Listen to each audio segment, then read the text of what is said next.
ओम साई राम। शिरडी साई महिमा चैनल में आपका स्वागत है। आज भी मैं बाबा से जुड़ी एक खूबसूरत लीला सुनाने वाली हूँ। आज जो लीला सुनाने वाली हूँ इसका इंटरलिंक्ड लीलाएँ दो हैं। वो है बाबा का आना हमारी शादी में हल्दी के रूप में और हरिद्वार में बाबा का दर्शन। ये दोनों लीलाएँ ज़रूर सुनिएगा। बाबा उस दिन वो दोनों इंस्टेंसेस जब हुए मुझे लगा कि बाबा कहीं फ्यूचर में मुझे सूचित कर रहे हैं कि मैं प्रोटेक्ट करूँगा तुम्हारी हस्बैंड को और तुम्हारी शादी मेरी इच्छा से ही हो रही है। ये आशीर्वाद दिया बाबा ने, ऐसे मुझे लगा। सच्ची में ये दोनों इंस्टेंसेस होने के बाद 15 साल के बाद ना हमारी एक बड़ी इंस्टेंट हुई। वो आज मैं सुनाने वाली हूँ कैसे हमें बाबा ने प्रोटेक्ट किया मेरे हस्बैंड को। मेरे हस्बैंड को और एक देश में जॉब आया था। 2 महीना बीत गए थे और उनको आदत पड़ गया था जॉब करना, ये नयापन। एयरलाइंस में वर्क करते थे। जब ये आदत पड़ गया ओके चल रहा था, एक दिन सडनली क्या हुआ, एयरक्राफ्ट में जब वर्क करते हैं वो ऊपर था एयरक्राफ्ट, वो सीढ़ी लैडर जैसी, वो लैडर पे चढ़ के थोड़ा ऊपर उठता है। वो लैडर उठने के बाद वो माउथ जो होता है एयरक्राफ्ट का, उस एरिया पे कुछ काम कर रहे थे।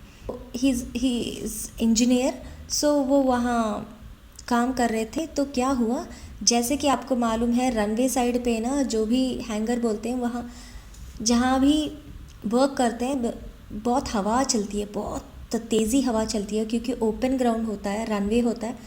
आपको पता है हवा इतनी तेज़ होती है। सो जब वो काम कर रहे थे, जो भी वो लैडर पे थे, वो लैडर में ना एक और दो पीछे जो सपोर्ट रहता है ना, 1 और 2 स्टेप्स मैक्सिमम सपोर्ट था, सो दैट वो जो वर्क कर रहे हैं ना गिरे। लेकिन ऐसे सपोर्ट नहीं चलेगा ना, जितना लंबा एक व्यक्ति होता है उतना तक तो सपोर्ट होनी चाहिए, शोल्डर तक तो, नहीं तो हवा को ना नीचे गिर जाते हैं। लेकिन वो सपोर्ट, वो लैडर ऐसा था, क्या करें। वो जब वो हवा की तेज़ी से आ गया और ये इनको हिट किया और वो गिर गए। वो जहाँ काम कर रहे थे वो 15 फीट ऊपर था। ये लैडर 15 फीट ऊपर रेज हुआ, वहाँ पे वो काम कर रहे थे। सो ही इज़ इन 15 फीट। सो वहाँ से क्या हुआ, उस हवा के झोंके से वजह से वो नीचे गिर गए, पीछे गिर गए। जब गिर रहे थे उनको लगा कि सब हो गया, बाप रे क्या हो जाएगा। उनको बहुत डर लगा था, लेकिन इतने स्प्लिट सेकेंड में ऐसा हो गया कि उनको समझ में भी कुछ नहीं आया। जब वो गिर गए, यहाँ सिर के पीछे लगा, ब्लड आया और जहाँ वो उन्होंने ज़ोर से चिल्लाया क्योंकि स्पाइनल कॉर्ड L2 जो रहता है ना, वहाँ पे ज़ोर का लगा उनको झटका। सो ऑब्वियसली फ्रैक्चर तो होता है। सो फ्रैक्चर हो गया था। इतना दर्द में चिल्ला रहे थे, लेकिन थोड़ी देर में बेहोश भी हो गए क्योंकि सिर को भी उनको लगा था। बेहोश हो गए इमीडिएटली। जहाँ है हॉस्पिटल, वो स्टाफ जो होती हैं इंजीनियरिंग स्टाफ के पास ही, वो एयरपोर्ट स्टाफ जो अथॉरिटी मेडिकल इमरजेंसी का जो भी स्टाफ होती है, वो भाग के आ गए और उनको लेके हॉस्पिटल चले गए। और इमीडिएटली जब तक उनको होश आया था तब तक उनको ऑलमोस्ट 2 सर्जरीज हो गए थे। यू कैन इमेजिन वो इंटेंसिटी कितनी होगी। वो 2 सर्जरीज हो गए थे बैक L2 में। और जब वो उठे, रियलाइज़ किए कि हाँ इतना कुछ हुआ, क्या हुआ, जो रियलाइज़ कर रहे थे वो, उनको लग रहा था लोअर बॉडी कुछ सेंसेशन नहीं रहता। तो वो नर्स को पूछे क्या हो रहा है बोल के पूछ रहे थे। उन्होंने बोला कि एनेस्थीसिया पे हो आप, सो 1 दिन लगेगा सेट होने के लिए, रुको बोल दिए। उन्होंने वेट किया, ओके फाइन, ये सब हो गया। बाद में क्या हुआ, जब उनको एनेस्थीसिया कम हो रही थी तब उन्होंने रियलाइज़ किया। उनका डॉक्टर ने आके बोला, बात किया, सब बोला और बोला उनको कि आपका लोअर बॉडी पैरालाइज हो गया है। देखिए बाबा की शक्ति कितनी होती है। बोलने के लिए बहुत तकलीफ़ होती है, लेकिन इतना बड़ा इंस्टेंट होना तो है, हो जाता है। लेकिन भगवान ना जब जब वो प्रोटेक्ट कर रहे होते हैं ना, कितनी भी बड़ी समस्या आ जाए या कितनी भी बड़ी सिचुएशन आ जाए ना, कोई कुछ नहीं कर सकता, क्योंकि भगवान बहुत अद्भुत है। बस डॉक्टर ने आके बोल दिया कि आपका लोअर बॉडी पैरालाइज हो गया, आप चल नहीं सकते, आप मैनेज करना चाहिए, एक्सेप्ट करनी चाहिए आपको, उतनी हैवी लगी आपको, आ सकता है या नहीं आ सकता ये बोल नहीं सकते हैं। तो इमेजिन करो एक व्यक्ति की सिचुएशन कैसी होगी, मेंटली मानसिकता कैसी होगी जब ये सब जानते हैं। तब हम उनके पास भी नहीं थे, क्योंकि 2 मंथ्स, ऑलमोस्ट 2 मंथ्स जब वो और एक देश जाके एयरलाइंस में काम कर रहे थे, ऐसा इंसिडेंट हुआ जहां हम जा भी नहीं सकते, क्योंकि जो भी प्रोसेसिंग जो होती है और एक देश जाने के लिए वो उनको खुद ही करना पड़ता है। हमारी प्रोसेसिंग तो अभी नहीं हुई थी, हमारी और बच्चों की। वो एक दुविधा थी, कुछ नहीं कर पा रहे थे, ऑलमोस्ट 2 मास, और दे वर टेकिंग 100% केयर, और नर्सेस, हॉस्पिटल स्टाफ और doctors, everybody were taking wonderful care, उसमें कोई कुछ नहीं था। लेकिन इतना हो रहा था हमें, ये सब होने के बाद उन्होंने कॉल किया, बोला 1-2 दिन के बाद, जहाँ उनको एनेस्थीसिया कम हो गई तब उन्होंने बोला था। बाद में बीच बीच में उनके फ्रेंड्स आके देख रहे थे। ये 2 मंथ्स ना उनके लिए बहुत बहुत मुश्किल का दौर था। उनके फ्रेंड्स सपोर्ट कर रहे थे, कभी कभी वो आ रहे थे, उनको सपोर्ट करते, पैर दबा रहे थे। ऐसे फ्रेंड्स भी होते हैं। मैं उन सब के लिए शुक्रगुजार हूँ जो उस वक्त पे ना मेरे पति के साथ थे। मैं कैसे ही शुक्रिया अदा करूँ उनकी, ऐसे भी सच्चे दिल के लोग होते हैं। मैंने बाबा को थैंक यू बोला। लेकिन क्या हुआ बीच में, उन्होंने जब ये 2 मंथ्स वहाँ रहना था, उनको उसी देश में हॉस्पिटल में रहना था, हम कुछ नहीं कर पा रहे थे। लेकिन उन्होंने, उनके पास एक सच्चरित्र बुक था, वो उनके फ्रेंड से मंगवाया और पिल्लों के नीचे वही रख के जब भी होश आ रहा था उनको वही पढ़े जा रहे थे। बाबा, सिर्फ बाबा का सच्चरित्र बुक ही उनके पास थे, और कोई भी नहीं था, ना विभू दीदी, कुछ भी नहीं थी। बाद में ये 2 मंथ्स होने के बाद तब भी वो छोड़ नहीं रहे थे, तो उन्होंने बोला एक लेटर लिख के दो, अगर आप यहीं रह के ट्रीटमेंट तो करना है, लेकिन अगर आप जाना चाहते हो तो लेटर लिख के दो। क्योंकि वो डॉक्टर्स राज़ी नहीं थे कि, मेरे हस्बैंड ने बोला कि इंडिया जाके मैं ट्रीटमेंट बाकी का करवा लेता हूँ, क्योंकि सब वहीं हैं, सपोर्ट सिस्टम, फैमिली सब वहीं है, मैं यहाँ ऐसे ही नहीं रहना चाहता। ठीक है, लेटर लिखो कि हमारी प्रॉब्लम कुछ नहीं है, आप ही को जाके आप ही की रिस्पॉन्सिबिलिटी में हम छोड़ेंगे। ये ठीक है, लिख दिया, उन्होंने भेज दिया।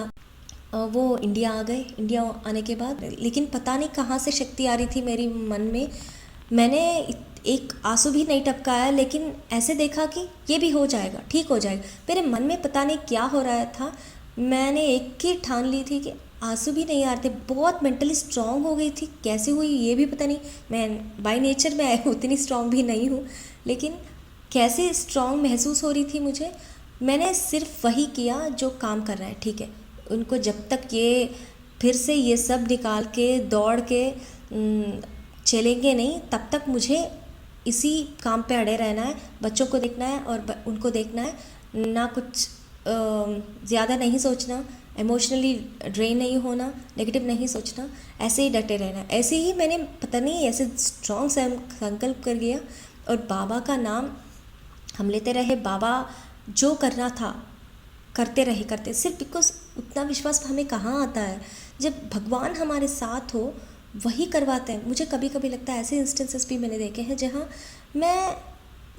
मैं उतनी पर्सनली बाय नेचर उतनी स्ट्रांग नहीं हूँ, जहाँ लेकिन उस सिचुएशंस में इतनी स्ट्रांग खड़ी हूँ, मैं बोल भी नहीं सकती। मुझे लगता है वो मैं नहीं हूँ, वो साईं बाबा ही हैं जहाँ मुझे करवाते हैं। हम सब तो बाबा के कंट्रोल में होते हैं, वो हमारी मानसिकता, वो सब ही विल टेक केयर। सो जहाँ स्ट्रांग होनी है वहाँ बाबा ने खड़े कर दिया। वो 5 साल लगे, और क्या हुआ जब वो यहाँ आ गए, तब से इनका डिफरेंट ट्रीटमेंट्स शुरू हो गए। बाद में क्या हुआ, अब देखो मिरेकल साईं बाबा का। ये जब आए ना, 1-2 ऑलमोस्ट 1 मंथ के अंदर ना, मुझे बाबा एक दर्शन दिए। वो अनुभव मैं और एक नेक्स्ट कमिंग एक्सपीरियंसेस में आपको ज़रूर बताऊंगी। बाबा स्वप्न दर्शन दिए और मुझे बोला कि वो ठीक हो जाएंगे। ये कैसे हुआ, ये स्वप्न दर्शन मैं अगले एपिसोड में बताऊंगी। लेकिन उससे पहले ये जब आए थे थोड़ा थोड़ा यहाँ फिजियोथेरेपी कर रहे थे, जो भी हम कर सकते हैं वो सब कर रहे थे। कुछ सोच नहीं रहे थे, कुछ नेगेटिव नहीं, न्यूज़ेस नहीं, कुछ नहीं को जो भी दुख से वैसे आ रहे थे मैं तो इनको अवॉइड भी करती थी। उतना सहानुभूति पिटी कुछ भी मत दिखाओ, प्यार दिखाओ, बस शक्ति दो, बातों से शक्ति दो, ऐसे ही बोलती थी। बहुत लोगों को गुस्सा भी आता था, क्यों ये बात भी नहीं करने देती, बात भी नहीं। इमोशनली मुझे मेरे हस्बैंड को डाउन नहीं करना था, स्ट्रॉन्ग अड़ी रही। बहुत लोग मुझे डांटते थे कि ऐसे क्यों बात करते हो, अगर रोना है तो हाँ रो सकते हो, लेकिन इतना किसी को इमोशनली मुझे नीचे नहीं करना था। वो मेरी सिचुएशन थी। वैसे मुझे लगता है मेरे बाबा ही गाइड कर रहे थे मुझे। सो तब से लेके बाबा की मिरेकल शुरू हुई। कैसे? एवरी 2 मंथ्स, एवरी 3 मंथ्स एक खूबसूरत सी डिफरेंस दिखने लगी मेरे हस्बैंड में। ये तो आप सच्ची में मानोगे नहीं। जब ये हील हो रहे थे, फर्स्ट 4-5 मंथ्स कुछ नहीं हुआ। 5 मंथ्स के बाद ना वो थोड़ा थोड़ा इधर उधर मूव करने लगे। वो खुद व्हील चेयर में बैठ के थोड़ा जाने के लिए ट्राई करें। वो जो हम स्टैंड जैसे रहता है ना चलने के लिए, वॉकिंग स्टैंड 4 साइड्स रहता है, मीन्स 3 साइड्स रहता है, ऐसे वाला स्टैंड पकड़ के थोड़ा थोड़ा चलना प्रैक्टिस की है। वो एक 3 मंथ्स प्रैक्टिस लगा। बाद में उससे स्टिक को आके बीच में क्या हुआ, ये ऑफिस लोगों ने पूछा कि एक बार हाँ आपको इस देश को आना होगा, आके आपको फिर से एक बार कुछ काम था ऑफिस पे, because of the job confirmation रखनी थी, इसलिए उनको जाना पड़ा। हमारी नेम्स कुछ रजिस्टर नहीं किया था, वो उनको अकेले जाना था उस देश को। पता नहीं कैसे भगवान की कृपा देखिए। व्हील चेयर से स्टैंड से वॉकिंग स्टिक से 3 महीने होने के बाद उनको वो उसी स्टिक से ना वो और एक देश गए, गिरते संभलते। अभी ऑफिस का डॉक्टर है, उसके पास गए बात करें, वो डॉक्टर तो चौंक गई, ऐसे कैसे है आप ऐसे भी हो सकता है, ऐसे कैसे डेवलपमेंट हो रहा है आपको। वो भी चले गए इसी स्थिति में, और ऐसे गए और फिर से एक लीव एक्सटेंड करके वो फिर से आ गए। भगवान की कृपा थी, सैलरी तो आ रही थी, सब चल रहा था। जो भी खर्चा हुआ ऑपरेशन के लिए वो कंपनी ने ही बेयर किया।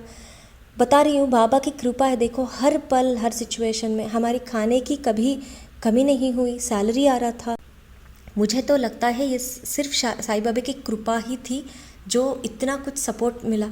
ऐसे जो एवरी 3 मंथ्स को उनको बदलाव आ रहा था, बाद में वो वहाँ उस देश को जाके भी आ गए। नॉर्मली विदाउट स्टिक चलना शुरू किए उन्होंने, ये पकड़ के वो पकड़ के। इतना मुश्किल दौर देखा उन्होंने। ये सब मुझे लगता है कि इस बाबा की कृपा ही है। जब बाद में ये सब हुआ ना, इतना थोड़ा थोड़ा करके उन्होंने इम्प्रूव कर लिया। अराउंड 1.5 ईयर लगा उनको फिर से इम्प्रूव होने का। सभी जो डॉक्टर्स आ रहे थे, हमारी फैमिली डॉक्टर हैं वहाँ इंडिया में, वो भी आके चौंक गए थे, ये ऐसे कैसा हो रहा है। मैं इतना इम्प्रूवमेंट आना, ये तो भगवान की लीला के सिवा कुछ भी नहीं हो सकते। यहाँ का डॉक्टर भी वैसे ही कहा, वहाँ की डॉक्टर भी वैसे ही कहा।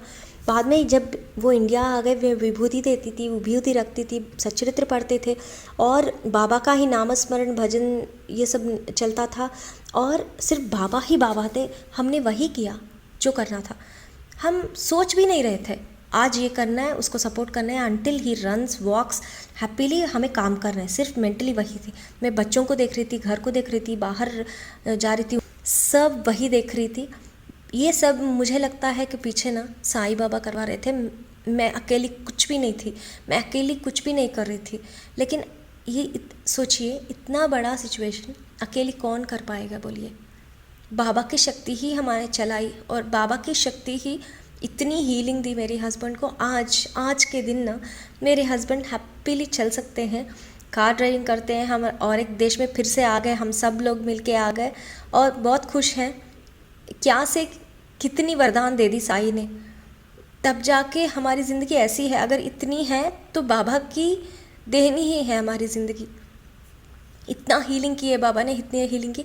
और थोड़ा फुट ड्रॉप लाइट महसूस उनको होता है, वो भी हील हो जाएगा, मुझे पूरा विश्वास है। आज नहीं तो कल ज़रूर हो जाएगा, क्योंकि बाबा ने सपने में कहा था क्या कहा था, कैसे कहा था, अगले एपिसोड में मैं ज़रूर बताऊंगी आपको। बाबा स्वप्न दर्शन दी के क्या बताया था, कैसे बताया था। बाबा का मिराकल है, ऐसी उनकी सब इम्प्रूवमेंट। इसलिए ना बाबा को कभी छोड़िए मत। बाबा है ना, वो उनको बच्चों को कैसे देखना है वो जानते हैं। कितनी भी टफ सिचुएशन हो ना, बाबा को पकड़े रखिएगा। और बाबा का प्रेम इतनी पावरफुल है कि वो किसी सिचुएशन से बाहर ला सकते हैं। हमें डरने की कोई बात नहीं है, बाबा है और देख लेंगे बस। ओम साई राम, जय साई राम।